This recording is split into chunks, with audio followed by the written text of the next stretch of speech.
We are discussing rethinking leadership and development in Africa. I am Christine, and there's Becky and Isanda on the call. So, and I think a few other people will join along to share their thoughts on this. But to begin with, like one of the main things we are looking at is our thoughts on the culture of leadership in Africa. We tried to go through this last week, and attitudes towards who should be a leader and qualities of a leader, and if there's need for our attitudes to change on that. So to wrap that up, Becky, if you're to wrap up on the culture of leadership in Africa, what would you say?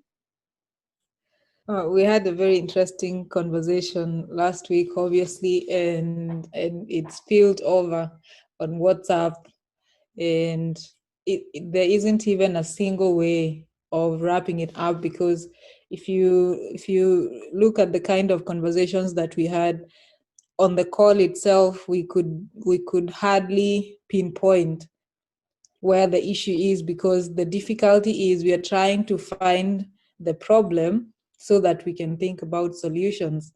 And as far as the conversations have gone on the call last week and on the WhatsApp for the entire week, we still have not scratched, we still haven't been able to pinpoint where the problem is when it comes to leadership in terms of the leaders themselves. Is the problem the leaders, or is the problem the people that elect them?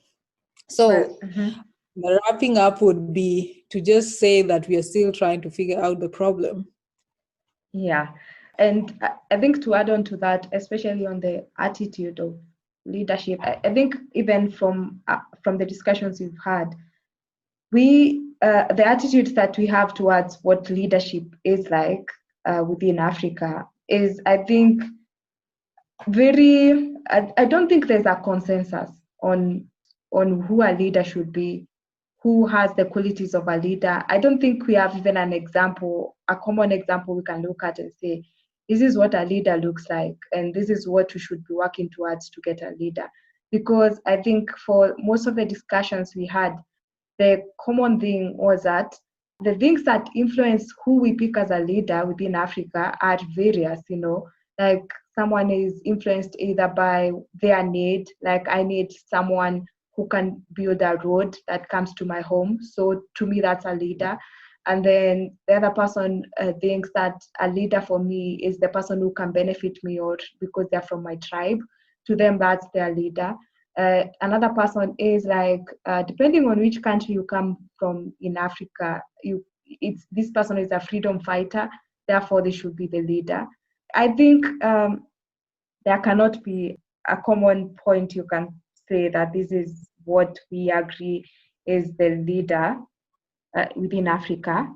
But thinking about what kind of leaders does Africa need? It's fine, and maybe you're unable to determine what are the qualities of leaders you're looking for. But knowing the needs of Africa, and this goes to like development, trying to like even define ourselves, like who a leader should be development-wise.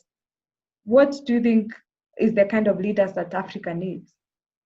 And something like, should career politicians be the ones negotiating trade deals for their countries?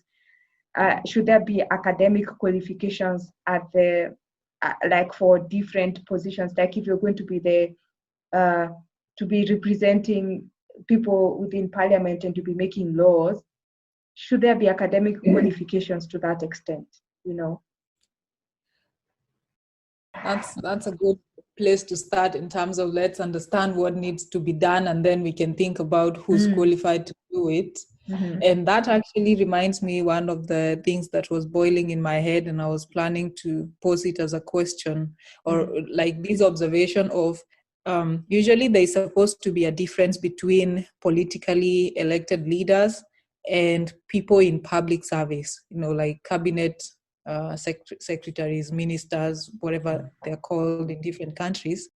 But what interested me was there is very little, especially speaking from where I come from, there's barely any difference. You don't even remember on a day-to-day basis the difference between a politically elected and someone else who's apparently supposed to be appointed on merit, and that touches on your question, like who should do what, like should diplomacy and trade deals and whatnot be left to experts who probably have gone to school and maybe worked in that field, policy and whatnot. And I think for what needs to be done in Africa, it's very simple. Some of the problems are very simple. It's like food, food security. You just need to, have, I don't know, like put policies together that are going to lead to action of what is it that we have, to take stock of what we have. What can a certain region, maybe if I'm a leader of a certain region, say like just down to a constituency, I want to look at what is the most pressing need in that constituency. If it's one of the constituencies that suffers from drought, I want to think about solving that particular problem. So there shouldn't even be a very huge debate about what should a leader from that place do, because it's very clear. In Africa, the needs are glaring, and they're not big things like sending rockets to Mars. It's basically as simple as health, simple things like health, having medicine in dispensaries, having food, having desks and walls in a classroom. So it's actually like the simplest of things. In a way, this is one of the continents where someone shouldn't be scratching their head thinking about their mandate, because their mandate is right there staring at them. You have people dying in your region from hunger or from other simple things. So it's, if it was other countries and someone is scratching their head and asking themselves, what's my mission here? Because most of the things are figured out, systems are working. But here, the needs are glaring. What should be your mandate is very clear, but still, it's a bit of an intrigue, and that goes back to both the people electing and the people seeking positions, both elective and the other ones that the appointments that are supposed to be given to professionals who are able to do the kind of consultation and policy making that is necessary to bring about development. Most of these, unfortunately, in most cases, those positions are still handed out in a way that is not, you find people who have nothing to do with a certain field, like someone who knows nothing about agriculture is the minister of agriculture, and you're wondering they're all mostly politically, there's some political strings somewhere. So you end up with people who know nothing about that field, but they're the guy at the top. So that sets the mood for the whole, say, ministry for a couple of years. And so I was also thinking about, in terms of responsibility, if you've been given that position, not because you're the most competent to do that job, there are other reasons behind it, you don't even have any motivation to do what you're required to do. You're there to do, pass the days, please your masters. And that's why you will rarely, if ever, see an African, either politically or appointed leader, resign when there is, a big mistake has happened. Say, like, I see that all the time in other countries where, say, like a certain disaster happens, and someone says, this shouldn't have happened on my watch, even if it was totally unexpected, but the person still takes responsibility and says, I should have been able to plan better for such an eventuality, and therefore I am resigning. In Africa, you will rarely, if ever, the only memory of the word resignation being used anywhere was, I'd rather die than resign. So that just speaks into the internal system of these people. Like, there is no guilt, there is no conscience. And if you're in a certain position to bring about development, like, if you, like at work, we all have our jobs. If you're failing at your job, you don't even need your boss to tell you that you're slacking. Yeah. Your own guilt will actually make you resign. Yeah. If the job is not matching your skills, you will either find a way of upskilling, because you're supposed to have that inner conscience. You can't wake up every day knowing that you're just getting paid and you're not doing what you're supposed to do. But I don't know what happens when it comes to, the political arena. That conscience doesn't seem to be there in the case of Africa. And the irony is that this is the continent where the needs that you're supposed to meet are glaring at you. They are as real as it gets. So they're even supposed to give you sleepless nights. But apparently this is where it's the opposite in terms of the response from the people who have the power and capacity to do anything about it. Yeah, when you think about it, and I agree with what you say, I think there are two levels when you're speaking about leadership. If it's like the professional, like if it's a cabinet secretary who has been appointed, let's say to finance, or you're the minister of finance in a certain country, the same way, I don't think there's a country which appoints someone who is not trained to be the head of judiciary, to be like the chief justice, who has no qualification in that field to be the chief justice. I think the same kind of logic should apply, and the same way it happens, like maybe for most like central banks, like they will possibly be looking to appoint someone who knows something of economics to be the one who is in charge of like the central bank and to be the head of central bank. But Yeah. I think for this other like a post in the like the cabinet secretaries, you think that same kind of thing should be what happens, that you're appointed to these positions because you have the academic qualification to be in these positions. And I think that should happen. But as you've noted, it's not always the case. It's not always the case. Someone will appoint someone who is their friend to be like the one who is the cabinet secretary or the minister in charge of foreign affairs. But then there's a foreign policy that you should be trying to look out for, and someone who actually understands like international relations or that kind of thing, which does not happen. And so I think there's a mismatch sometimes between the skill that a person has and the position they're appointed to. But more than that, also, I think there is now these other people who are not even appointed to the positions of cabinet secretaries, who you're speaking about, like, like my constituency, like there are no roads. It's not it's not a big thing, it's not a big thing you need to figure out what you need to do as a leader in that constituency.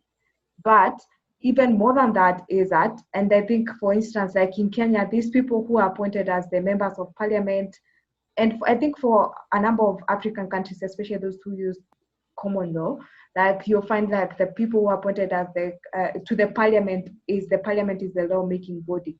So you are, first of all, you are appointing someone who should be proposing laws or changes to the law that should, like lead even to a certain level of development or to improve the status that our society is in. But that's again the other question I have. Should just even for someone to be a mere member of parliament, should it not be someone who has, like discernible leadership skills, and they also have a level of education, especially if they're going to be changing the laws of the country and proposing them? And I think, in my opinion, I think there should be a level of education that every leader should have. Not that education in itself will help someone who does not want to like develop their place, but then maybe it helps to hold back some excuses that you would have, that this member of parliament does not have the qualification that they needed to be in parliament. If I can come in, Mm-hmm. does that not defeat the whole purpose of the constituents choosing whoever they want? Mm-hmm. Because, and as well, from my own experience, I'll speak of my dad.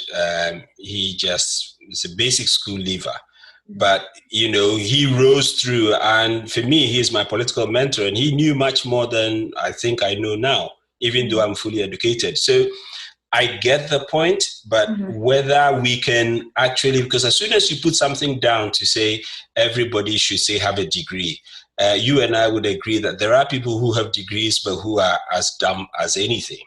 So then what do you do with that? Okay, I've qualified. I've got a degree and I'm in parliament, but I can't actually make sense of any argument. Some go and sleep. Some don't turn up at all.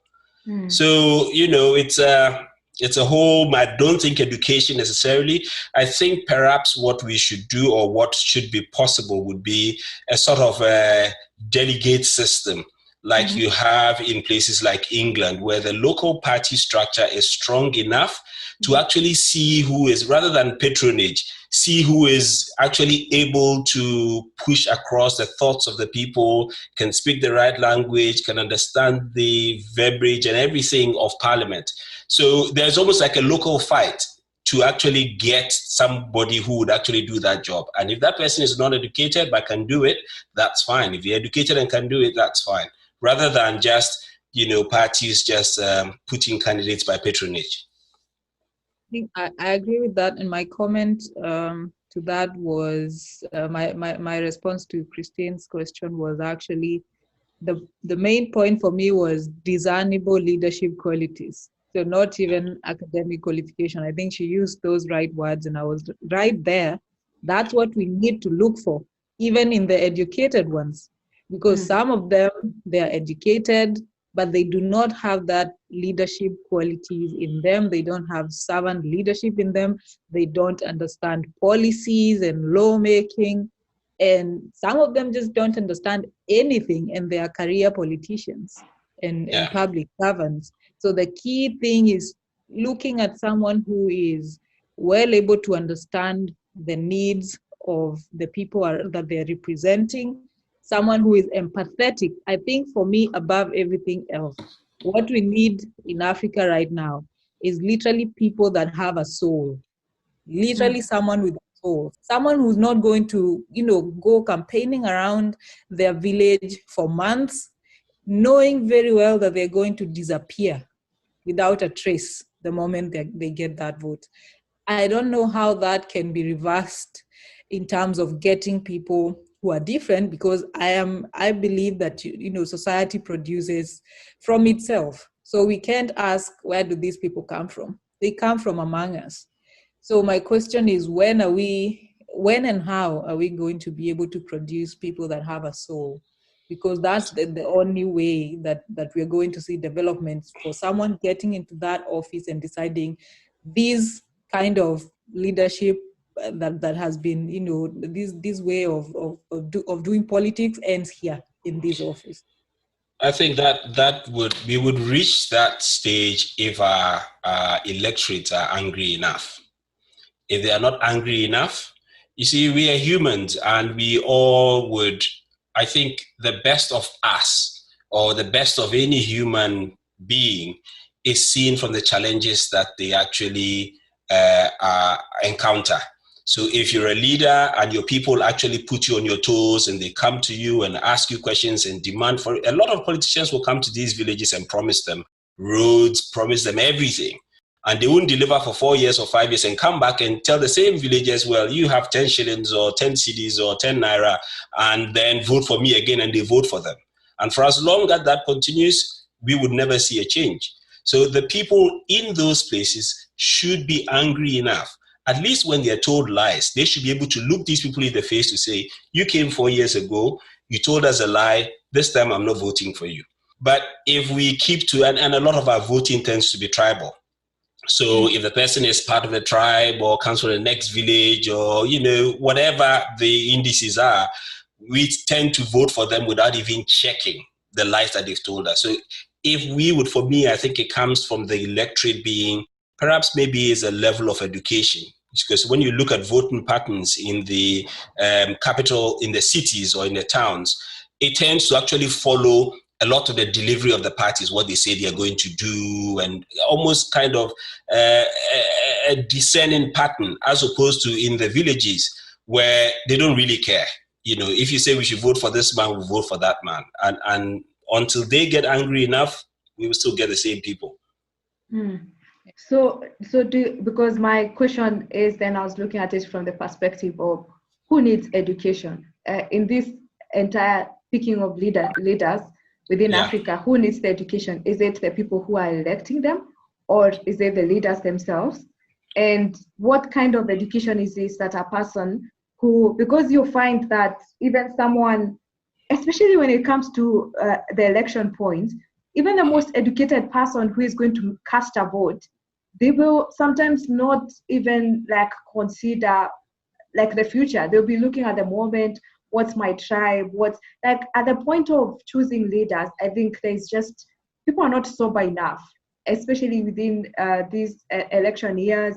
Like the propaganda that has been sold, the manipulative thing that has been sold, people are swayed by that again and again, the educated and the uneducated alike. Even if, as you say, it's more likely that within the cities that people are more likely to think through like their voting decisions. But that's maybe like when you're the person you're appointing within the city is like your governor or like of that city, doesn't reflect on the president, like, so there's a level which you find that the voters are willing to reason, and then there's a level to which they seem to be everything else is picked up, and reason is not the thing that's guiding. So who needs education, and what education would people need? Okay, so I think that when we're talking about education, perhaps we should start from the grassroots. Mm-hmm. Those who are at the top, I think they're already educated and we can't really rely on them. If they haven't learned and are not being transformative, then we can't rely on them to be transformative now. Now, I think that we have to accept that in every democratic or voting system, there is a block of, or there are blocks of people who would vote one way or the other, whether you like it or not. So you look at the American system where you say perhaps the average black would always vote Democratic and the average white would vote Republican. It's the same thing in Africa where, maybe a particular tribe, in the case of Ghana, you'd say, the Ewes appear to be more prone to vote for the NDC, and the Akans are more prone to vote for MPP. So we have to accept that. And for those voting blocks, I presume whatever we have a saying in Ghana, that if even you put a goat on the ticket, so long as the party colors is near it, they would vote for that person. So we have to accept that. And perhaps if we want to transform our politics, we have to look at the middle ground. Who are those who sway? What are the constituencies that, for instance, sway? So both parties, so like the Republicans and the Democrats in the US, because I guess that's more in the news now. We can look at the states that were, what do they call the swing states? So those people there, what actually are the characteristics? Why is it that they are changing from Democrat to Republican or Republican to Democrat? And perhaps that is a test population or a sample population to actually be able to see where we actually weigh our education. What are their demographics? How many of them are educated? What are the issues that sway them? And perhaps it would make us know what we need to put in the basket of education to actually get people to, because those who are on the extreme ends are never going to move. And there's no point us wasting our time on them. We have to look at those who sway the votes and then deal with them. Okay, that's very interesting. I think that's quite a good perspective. And especially, do you think, Becky, like with the change you find there's a generation which I think they're not very committed to either side.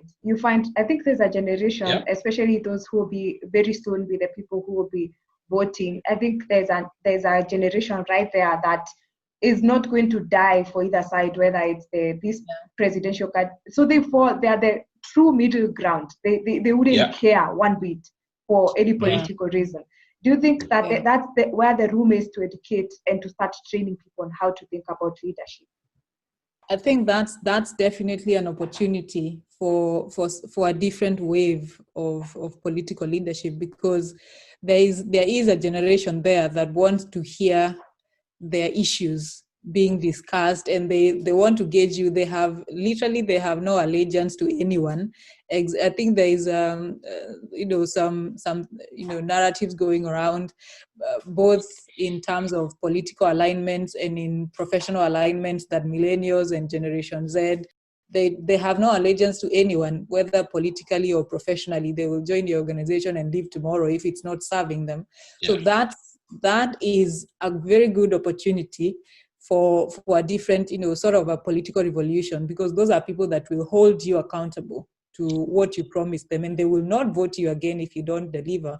So that there is hope. And I really am one of those who really hopes that this turns out to be that moment, that turnaround in political leadership. And also because some of them are coming of age and will be vying. And, we are seeing very young people globally taking a stand on issues. So hopefully that they are joining the electorate, and they're also joining the races themselves, that it's going to be like they're going to give the old political leaders a run for their money. So I have pegged some hope there, because I sort of have given up with the remaining part of baby boomers and the earlier millennials in terms of doing anything substantial, because what we need here, as we've been talking about, is something radical. And I just wanted to also comment on the question about education. I'm glad it's back into this conversation, because I mentioned it last week, and the criticism was that education it's not gonna sort this out, because even educated people make very poor judgment when it comes to political choices. And I think the point is, people who are like totally illiterate are generally more suggestible and easy to sway, because you find that if I'm a totally illiterate person in the village, most likely I only have one source of my information, only my mother local language, only your language radio station. So it's not that education is going to be the silver bullet.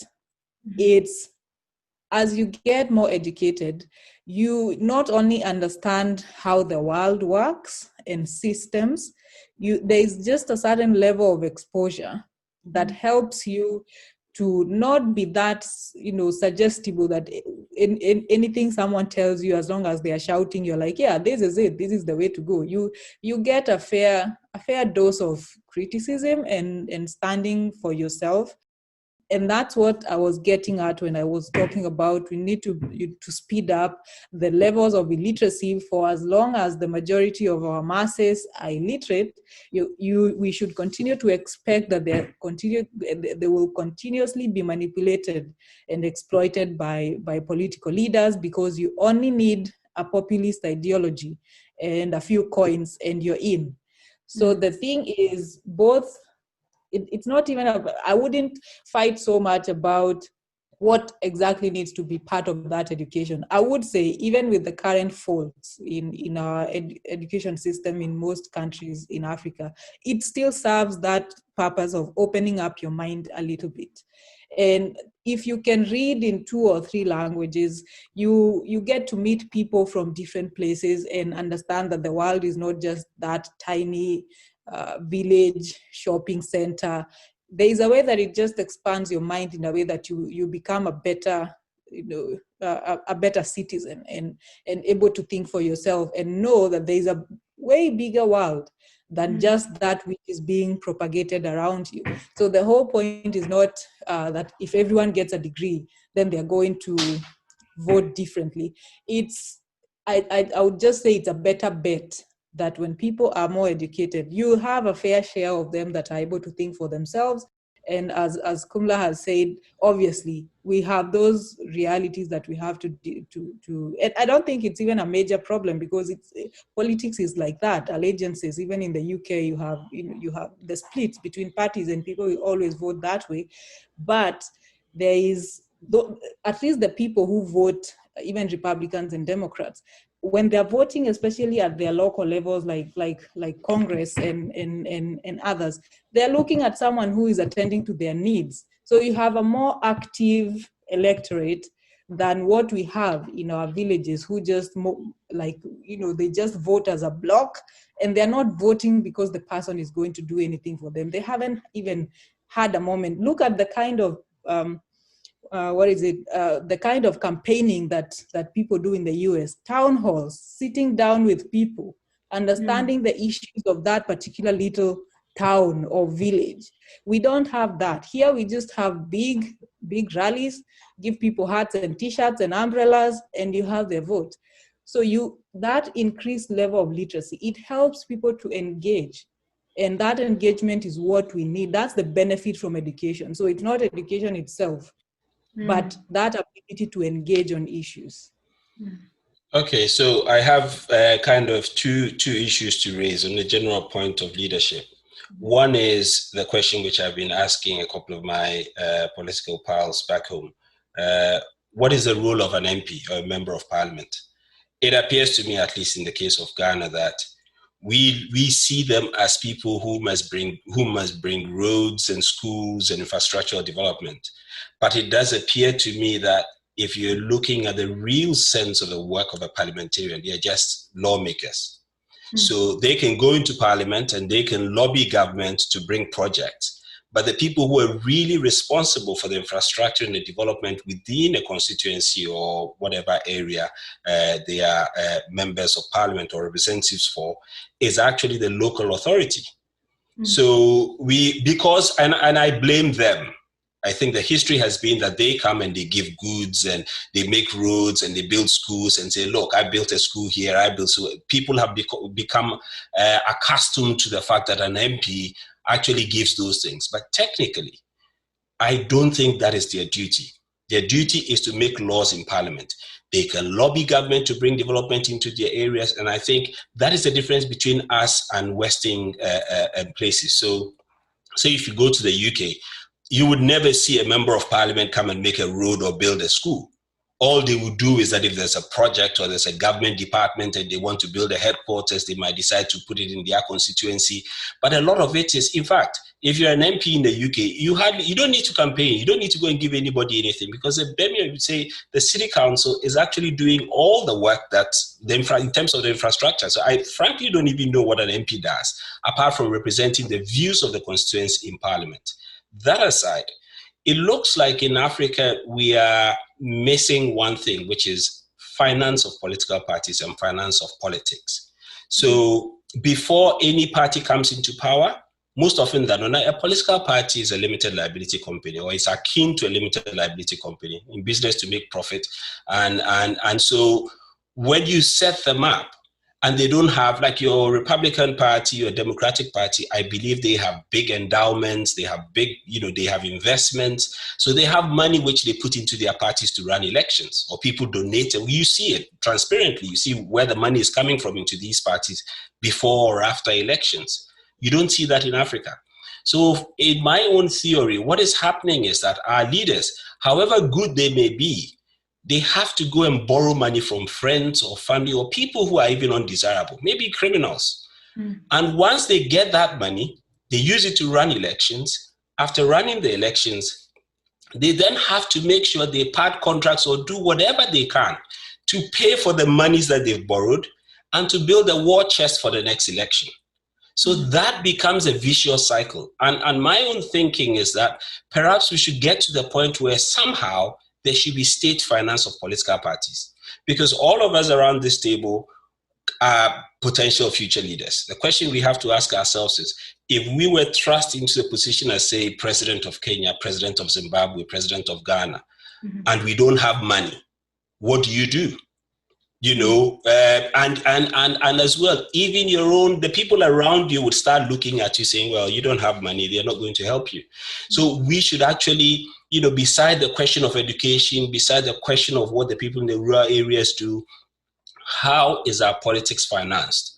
Who pays for that politician? That member of parliament who was your classmate, all of a sudden becomes a member of parliament. Okay, he might have come into some funds, you don't know. But the likelihood is that somebody sponsored him or her. If that person sponsored him or her, he, in going to parliament now, must make money or must there's nothing like free lunch. Whoever gave that money would need something back. And after paying that money back, they then have to build their own fund, assuming they want to run again, to go and run for the next election. Because this time you are an ex-MP and you can't come around begging for money. So I think that is what feeds corruption and the need for money. And so we should find a system of financing it. I was thinking, for instance, that you can say for the previous election, if this party had 40%, for every 1% that you have, you get $50,000, whatever the figure is. But it emboldens the leaders. It means that our leaders from day one have got something which they can rely on, and they don't need to go cap in hand begging some millionaire or some black market person to give them money, and then thereafter you see this millionaire running roughshod and you are complaining. Well, you can't complain. They paid for him to be in power, and they would make the rules thereafter. So I think it's one thing as well that we have to look at. That's quite interesting. And I think maybe we should have a more lengthy discussion on that, especially financing of political parties, because my understanding is that even in the West, that one of the things, like especially the big tech companies do, is that there's something they're expecting. They are behind a certain leader, and the expectation is that you give us a certain kind of kickback. And so even if they're not going to give you, at some point they might give you hard cash. And other times they may not do that. What they'll do is that they will maybe give you a nice media presence and such things, with the expectation that you're going to pass good policies for us. And it's not outright corruption, but there's an expectation when the big people who are behind you funding you, you will thank them later when you get into power, because especially power comes with influencing policy, and you can actually just crash an entire company or an entire multinational by just the policies that you pass. So I think the conversation about how to finance politics in Africa is important, and especially I think for Africa the ball game is it's a big thing, and I agree it's a big thing, and especially because as much as I know world over, the cost of campaigns and running the ads and such things is very expensive. I think in Africa also, in addition to that, there's the handouts that you have to give.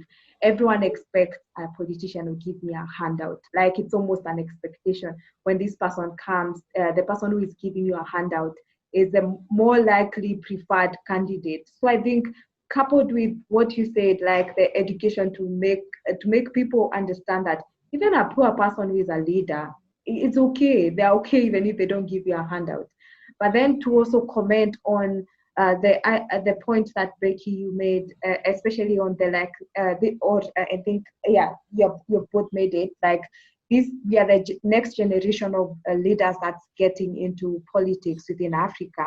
And one thing that I've observed, I had classmates or someone who's just maybe a year ahead of me in campus, and this is in law school, who immediately after got into politics. And I'm telling you, despite the generation that he is in, despite the education level, he has totally adapted into the thinking, into the behavior of what politicians are like. And I think it's almost like it's a mentality that passes down, and it's almost like it's what you're observing that works for the society. You adapt the same maybe manipulative tactics, or just adapt the same thing and carry it forward. So I also think the leaders who are going in need to be almost have a different mindset altogether. So it is all these things. It is the generational thing. It is the money thing, and it has to be the mindset of the people who are going into these positions of leadership.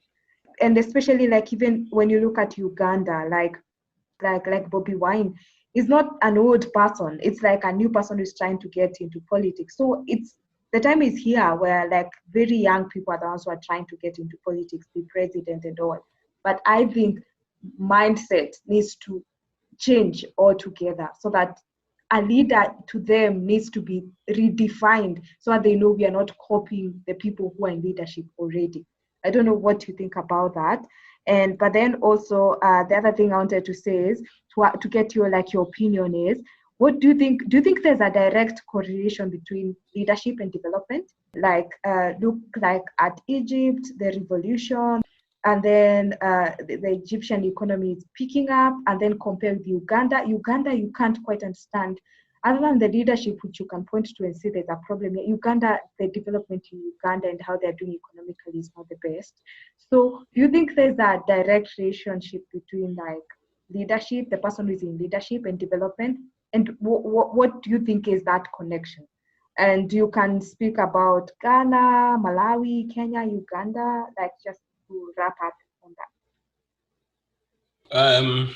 I guess leadership, if leadership is good, it can actually put in place development. And it depends on what we are defining as development. Is development infrastructure development or economic development? But if you look at somebody like Nkrumah, arguably, he had money from the Brits when they left.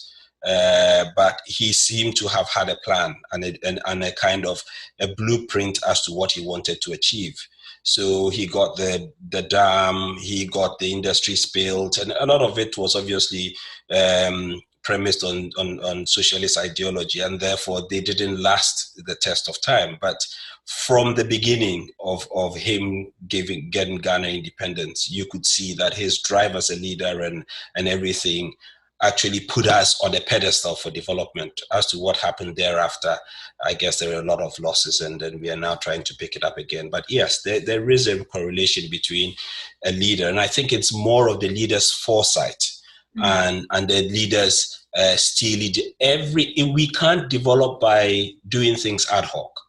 We must have a plan, most likely, and I guess that's where, for me, sometimes I say I don't think democracy works for us.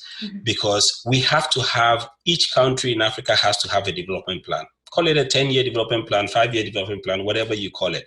And whatever party comes into power must follow that plan. What is most likely happening across Africa, and I haven't been everywhere, is that each government comes and doesn't want to continue with what the other one did because they would, they would say, oh, it's their project and all that. And so we're wasting a lot of money. By the time you come back in the next 20 years, your hospital, which you started, is already in ruin. The contractors haven't been paid. You pay judgment debts, and then you start again. So if you have a leader, and that is where democracy then becomes a problem. You need some sort of steely drive, but if all these things is open to change every time, then whatever development you bring, when you leave office, somebody else comes and can decide that, well, the way I see development is not the way you saw it. And everything just goes to zero and starts again another time. So yes, there's a link, and it has to be with foresight and a long plan. We can't develop in 5 years, for instance. There's a short term and there's a long term, and every country has to adapt something like that and work towards it. Okay.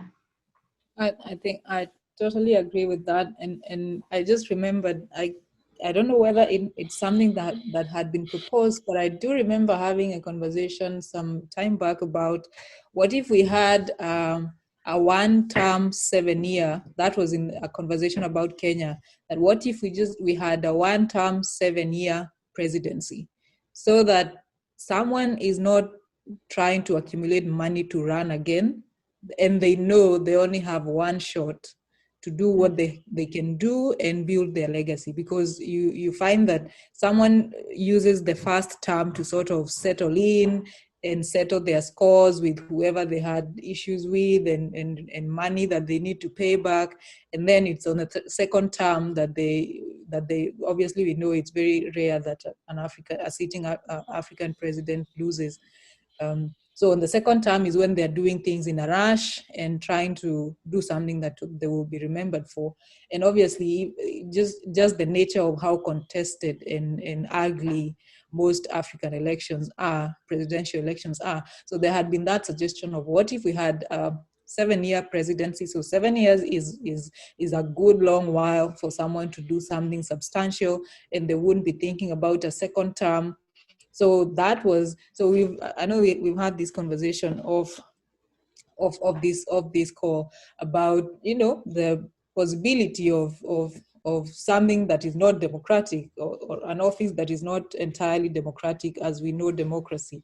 And that might not, I don't know how that would augur with the masses, because people are used to that illusion of democracy. I would call it an illusion, because I think if the electorate is already manipulated at the point of electing their leaders, how democratic is that process in the first place? So there is that question of, do you think that people would be willing to have that kind of a change? Because then that would still give them the power to choose someone and knowing very well that we are stuck with this person for a longer time than we are used to. And then it would eliminate all that rush of I have to save money for another campaign. Do you think that would be a helpful thing? Because the alternative of having a dictator would mean that someone gets in the office in the normal process and then refuses to leave, which could end up in an even uglier way. So do you think that something of that sort, being formally maybe in a constitution, would be a solution?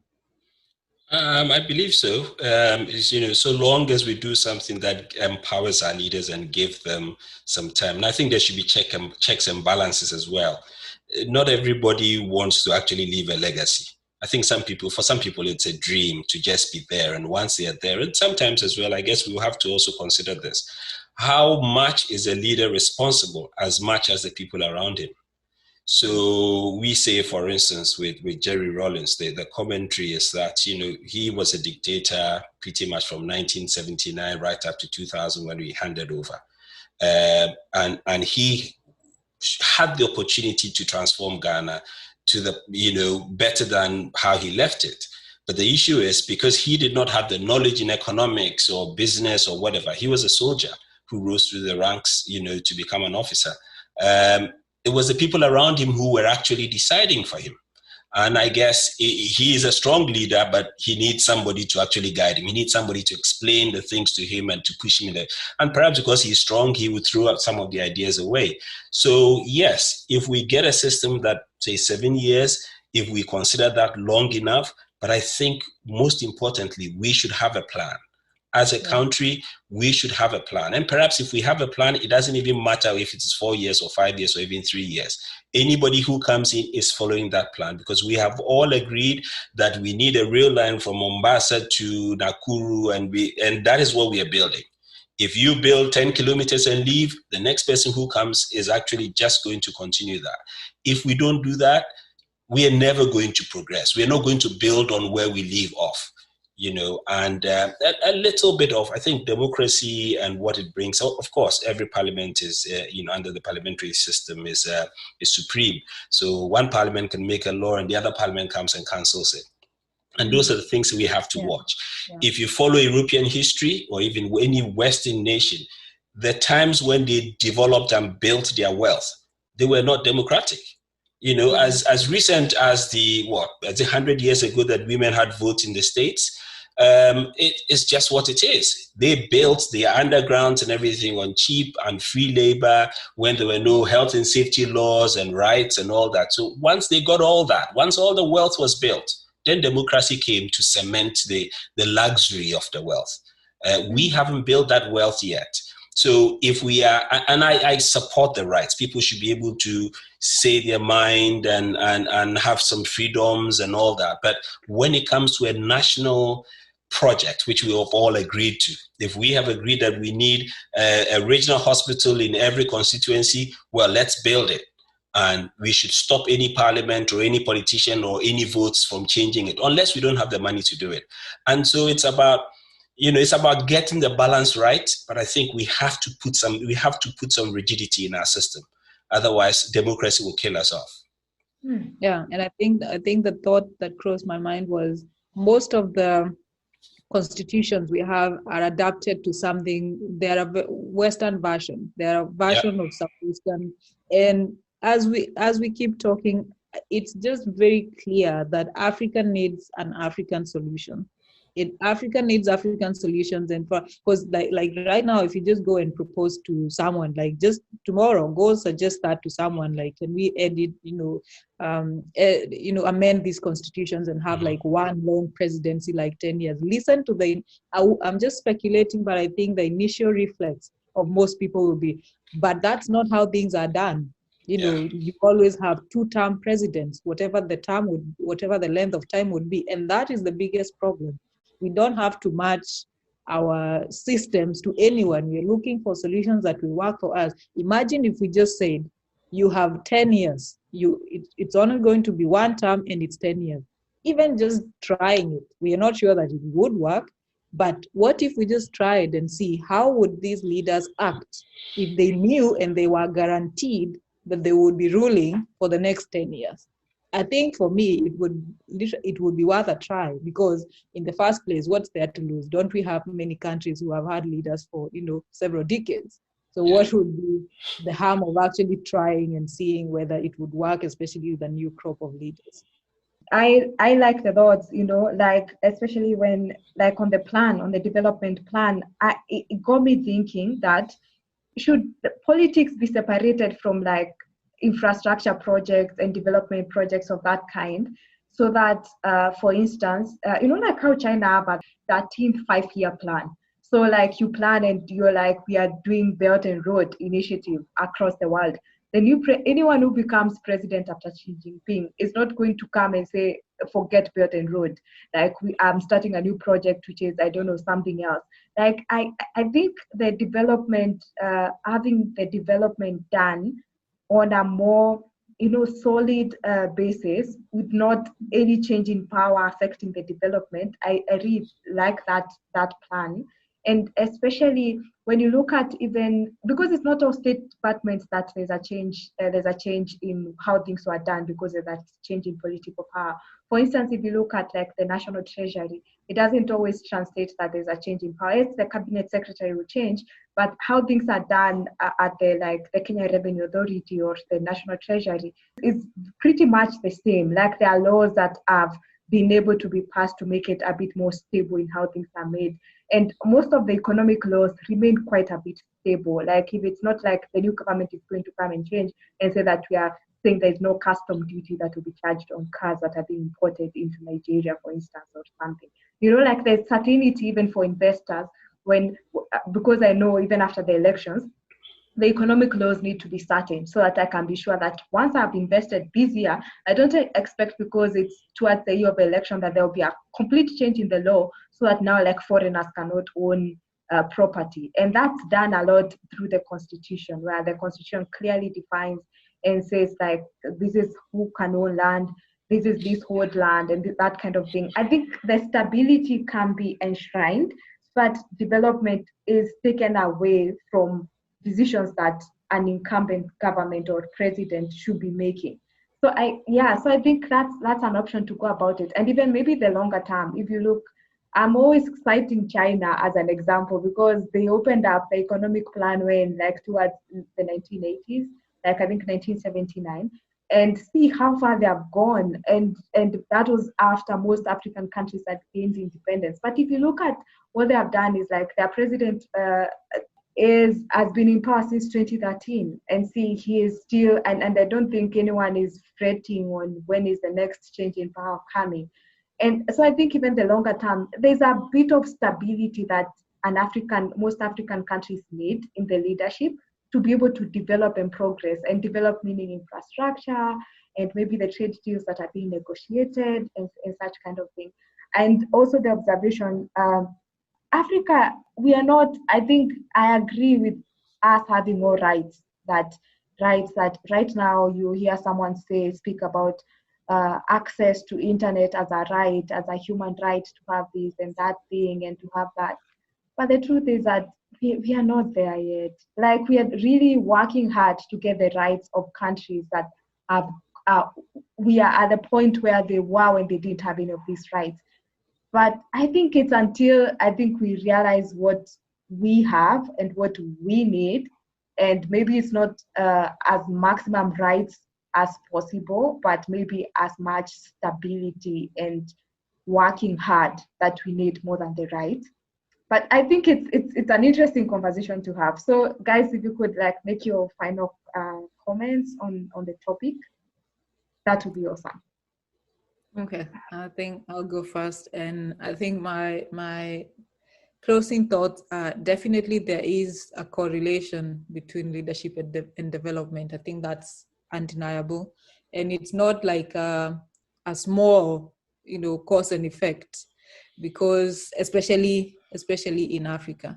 And I think the other point, and tying on your point about having a long-term plan, I think what we are lacking is a deep commitment to our countries, because you realize what keeps countries like China moving, unwavering to accomplish that plan is a very strong sense of nationalism, because that's what keeps their eye on the goal, despite changing, whatever conversations are going on globally every year.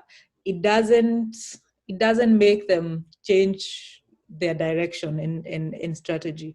And whoever else comes to power, they have that sense of, this is what we want to do because this is what we want to accomplish, internally and in terms of achieving a certain global position.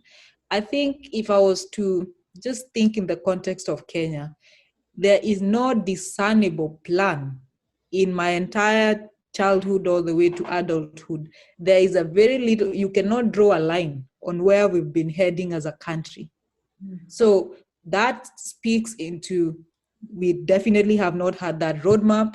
Everyone comes and out of spite decides, this is how I'm going to do things. I'm going to do things my way. And you realize that things are it's just basic infrastructure, food, health, very simple things that you can put on a long-term plan.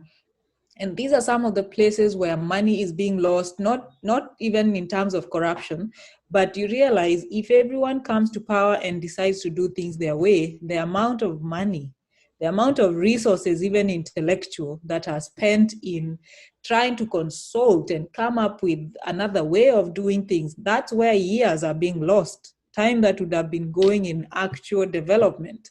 So lack of that plan, lack of that roadmap, and a strong sense of nationalism is really what, in my opinion, is eating us. And until we do, we establish that, so that regardless of who comes to power, that is not going to change. That means there will be no wastage of resources.